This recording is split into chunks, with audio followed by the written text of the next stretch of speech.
Catalonian leader Carles Puigdemont said on Monday that he was not looking for a traumatic split from Spain but a new understanding, the day after hundreds were injured as police tried to forcibly disrupt a referendum on independence. Sunday's events in the autonomous region dramatically raised the temperature in a festering split between Madrid and Barcelona and made it harder for the two sides to sit down to try to find a political compromise.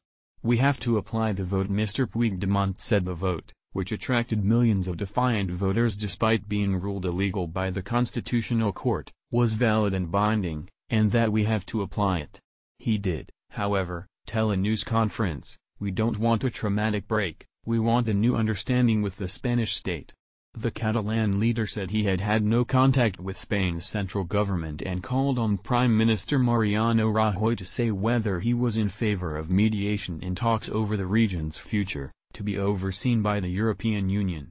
He added that the final result would most likely not be presented to the parliament on Monday or Tuesday. The central government in Madrid sent thousands of Spanish police into the region to try to prevent the vote taking place. In the event, armored, baton-carrying riot units used heavy-handed tactics that triggered international condemnation.